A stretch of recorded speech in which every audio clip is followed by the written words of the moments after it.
Фонд «Ємель» був створений наприкінці 80-х років, однак його історія починається ще раніше. Назва походить від журналу «Ємель», який кримські татари у вигнанні почали видавати ще у 1930 році в Румунії. Видання стало важливим майданчиком для збереження національної ідентичності та інформування світу про історію та культуру кримських татар.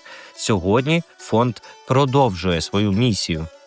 Emel Vakfı bugün gene Elbak'ta olganı gibi. Фонд «Ємель» сьогодні, як і завжди, продовжує розповідати світу, нашим людям, нашому народу про історію, культуру Криму, про те, що відбувається в Криму. Anlatmaya çalışıyor. Одним із ключових напрямів діяльності фонду стала підтримка кримських політв'язнів. Фонд проводить інформаційні кампанії та акції солідарності на підтримку ув'язнених та їхніх родин. У 2023 році до Міжнародного дня прав людини активісти розпочали кампанію листів і листівок для кримських політв'язнів. Biz bunlarla yalnız olmak. Ми хочемо, щоб ці люди знали, вони не самі. Ми пам'ятаємо про них. Дійсно, не дивлячись на сильну російську пропаганду, ми намагаємося говорити правду про те, що відбувається в Криму.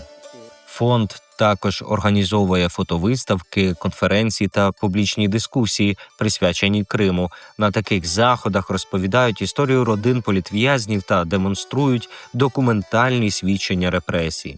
Biz Emel Vakfı ve Від імені фонду «Ємель» з початку окупації ми взяли участь, мабуть, у більш ніж 200 конференціях, де говорили про Крим. Також виступаємо на телебаченні, даємо інтерв'ю. Фонд також допомагає журналістам та дослідникам, які вивчають тему Криму. У його архівах зібрані матеріали з історії кримських татар, які сьогодні використовують науковці з різних країн. У планах створення цифрової бібліотеки та проведення міжнародного фестивалю кримського кіно. şimdi Kırım'a gitmeye, bu insanların gitmeye. Наразі ці люди не можуть поїхати в Крим. Це дуже складно, тому важливо забезпечити їх правильними джерелами інформації. Для полегшення цього процесу ми намагаємось створити цифрову бібліотеку. Цього року ми також започаткували Кримський фестиваль кіно. Festivalde tertip edeceksiniz. Важливу роль у діяльності фонду «Ємель» відіграває молодь кримсько-татарської діаспори. Саме молоді активісти ведуть соціальні мережі, готують інформаційні матеріали та допомагають організовувати події.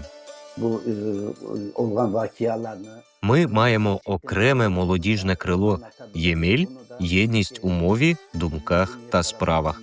Серед них є історики, викладачі, програмісти. Молоді люди активно долучаються до нашої роботи, підтримують, допомагають. Для нас важливо, аби саме молоде покоління продовжувало цю справу. Вони мають отримати досвід.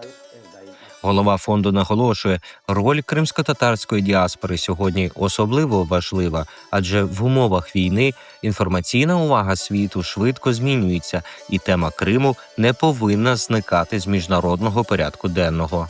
bu olgan vakialarını Треба говорити про події в Криму, про те, що насправді там відбувається. Це можна робити за допомогою культури, мистецтва, мови. Є дуже багато інструментів для цього. Головне – нагадувати Туреччині і всьому світу, людям, що Крим – це історична батьківщина кримських татар. На міжнародних перемовинах ми маємо прагнути до того, аби Крим не віддали Росії. Поки Крим залишається під російською окупацією, кримсько-татарська діаспора по всьому світу продовжує боротьбу за права свого народу і за свободу тих, хто сьогодні перебуває за ґратами.